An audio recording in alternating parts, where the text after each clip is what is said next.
Many people are very concerned whether the DAP and Guardian will come to a compromise. To agree to disagree. I do not know what is the outcome, but I do see that you are quite optimistic that you can come to a very happy conclusion with them. I do think that, can you elaborate some, because you say a few seats. No, I interject, Dr. Chair. You know why? Penang is, of course, the most difficult, really, because, DAP takes the lead, and there are some very prominent, qualified Chinese. I mentioned some of them here. And then there's also the Malay sensitivity of seeing this huge Chinese opposition to the UMNO-dominated government. So we discuss. And to be fair, it's not only Keadilan members, even DAP leaders finally saw a way out. And we could agree on seat allocation. Not fully satisfactory. I tell you, I was hammered a great deal too. After 3 years coming out from prison, this was the first time I was hammered in Penang by Keadilan, but in private. I, of course, appreciate, because some of this constituency, I launched the election strategy in that constituency, and now we say, no, sorry, we have to give that to DAP. Similarly, the DAP also face the same problems. So I think if we want to succeed, we must swallow our personal pride and look for the bigger agenda. And if we can succeed in Penang, there's no reason why we cannot succeed in other states. Yeah, that's a good answer. Because I do come to know that the opposition is going to deny the Barisan Nasional two-third majority. Do you think that in this year election you can achieve of this target or not? If elections are going to be held tomorrow, we can deny UMNO Barisan two-third majority. I am convinced of that. Based on what reason? You give some... There are following reasons. In the past, there's always a reaction. If the Chinese opposition is seen to be too strong, the Malays will react, like you saw in Penang in 1990. If you see the Malays are too strong, the Chinese and the Indians react, as you saw in 1999. That is why our strategy now, that this is not going to be a Chinese opposition or a Malay opposition.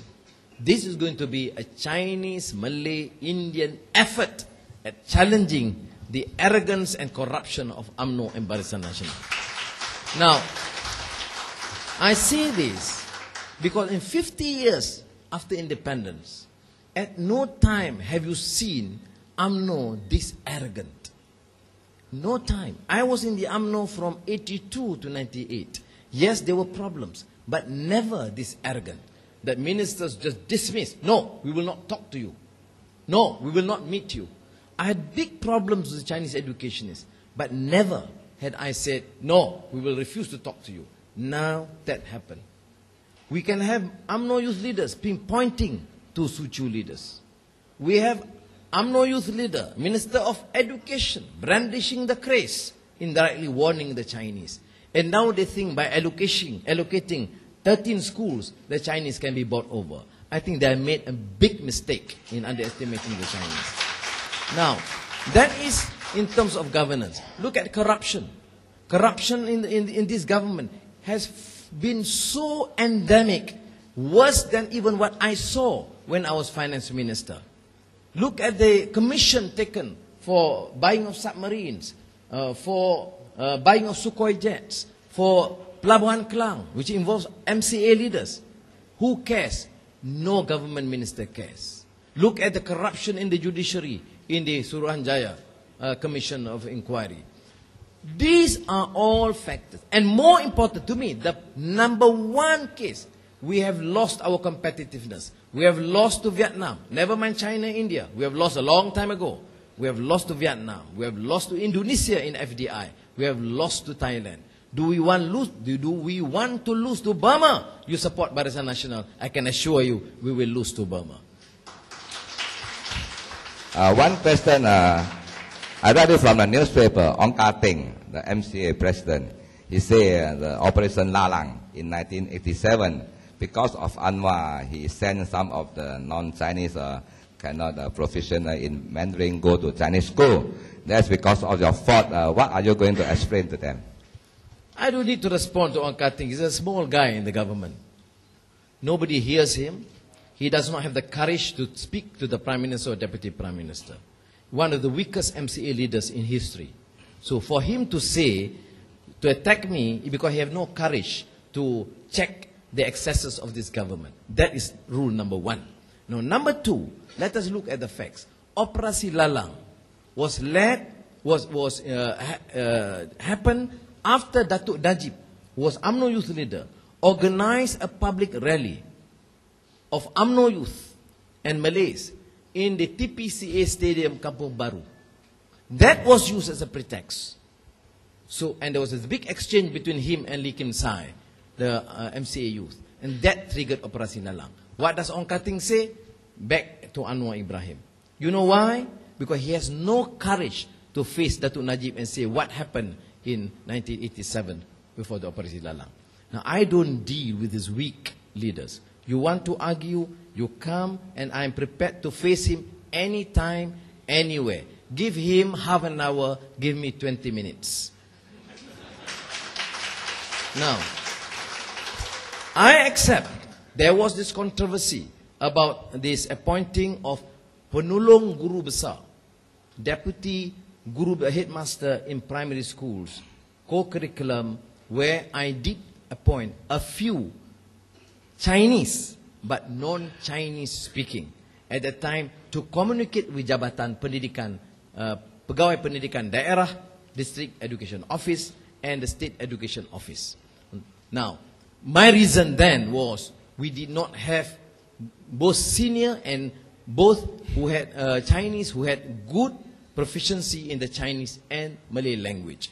But did I change the character of Chinese schools? No. Now, I want to ask the MCA leaders, why did you shut up when the character of Chinese schools, teaching of mathematics and science in the English language, is still being continued? Where the Malays are opposing it, the Chinese are opposing it, but the UMNO leaders are so arrogant to continue, and the MCA leaders are so weak as to allow this to happen without any challenge. That is my answer to Ong Kating, and I welcome his reply.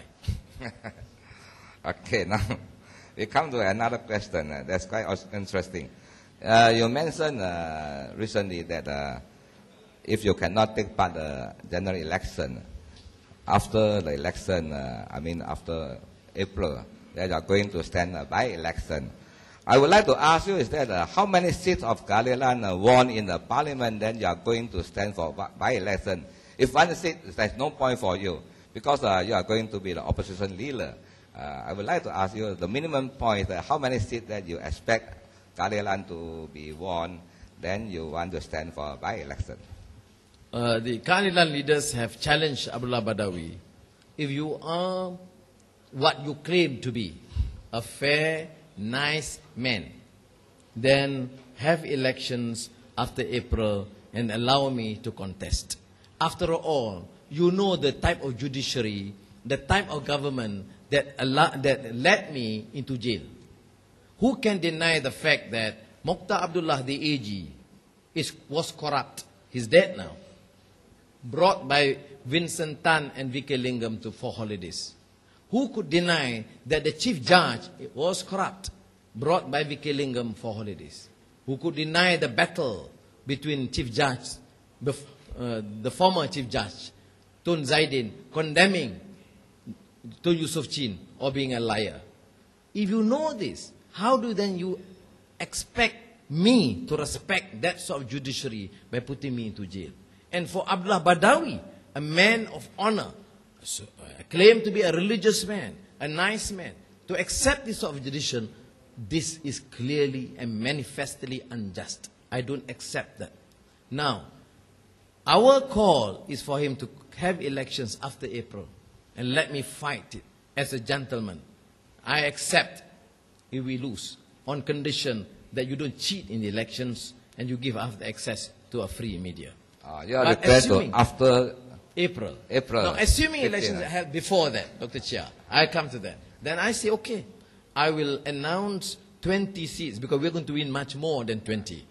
So, but I will choose 20 where my friends are prepared to say, look, if I win, for example, Tibin in Nibung Tawal, if we will announce jointly, say, okay, I win, I'm prepared to opt to leave in May to allow Anwar to contest. So it's Bandar Tun Razak or Selayang or Alostar. I was in Alostar yesterday in Kuala Kedah, and they say, Datuk Sri, whoever wins, we want him to declare that we will opt this seat for you. So I'm going to choose among the 20 seats that we are expected to win in Keadilan. 20 seats minimum they were expected to win. I don't want to take predominant Malay areas. I don't want to take in seats in Kelantan or Terengganu or very rural Malay areas, because I have said that I am committed to a multiracial agenda. I will choose a constituency where there are mixed Malays, Chinese and Indians, and I want to prove UMNO wrong. This is going to be the first prominent Malay leader that is going to win from a multiracial seat. From the days of Tunku Abdul Rahman until now, Daulah Badawi, and all the deputies, all won in very vast majority, 80% Malay voters. I'm going to choose a mixed seat, and I believe that Malaysians will support us. I see. Are you confident that in this coming election, the opposition, they can gain over 75 seats in the parliament? That's deny 2/3 of Barisan Nasional. Right now, we start with 75. You think? I think. I'm quite confident, Dr. Chia. I've been in politics a long time too. Now, we are beginning with 75. We are pushing forward. That is why I said this petroleum price, giving a chance that we win. Tonight, if we win, tomorrow morning, my first announcement would be that we will reduce the price of petrol in the country with immediate effect. Now, Datuk Najib called me ignorant of economics. I do not know about economics. I will cause the country to be bankrupt. I said the reason that a country can become bankrupt is when leaders are corrupt, when you steal from the government. Okay? But in 91 to 98, 8 years, I was finance minister.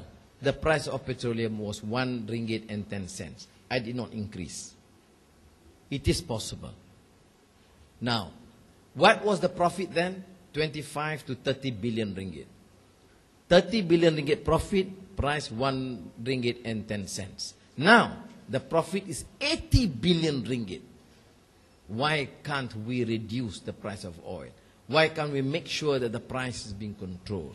Why can't we get more foreign direct investments? Why can't we get our industries back and compete? Why can't we get the best Malays, the best Chinese, the best Indians to run our universities? Why must we depend on these poor people with poor academic background to run our universities or judiciary just because they happen to be Malays? I am a Malay. I want Malays to be put forward. But they must be qualified Malays who must be prepared to work together with qualified Chinese and qualified Indians, and we can succeed. Yeah, just now you say you are quite confident that we can deny 2/3 of Barisan National majority.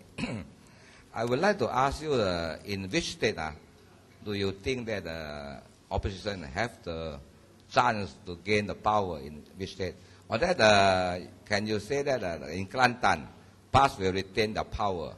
And Terengganu, what about Terengganu? How about Kedah? How about Penang? Are you going to anticipate that? Well, it will depend. First, our agenda.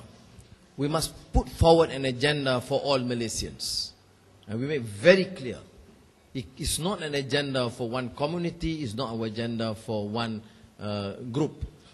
Number two, we must present qualified, credible candidates. If we can't, then we can't assume that people will support the opposition. Now, assuming we have both, then Penang is an important state. Selangor is an important state. Sabah is an important state. I believe that three states, other than Kelantan and some of the past stronghold, will be able to take over. I'm very optimistic about Selangor. If you see Ijo as a barometer of public sentiment, then you will realize we lost because we failed to garner Indian votes. We had 15% Indian votes in Ijo in the by-election. Now, assuming and knowing the sentiments of the Indians today, we could easily sweep the results in Ijo. So I think we have at least 5 states in hand.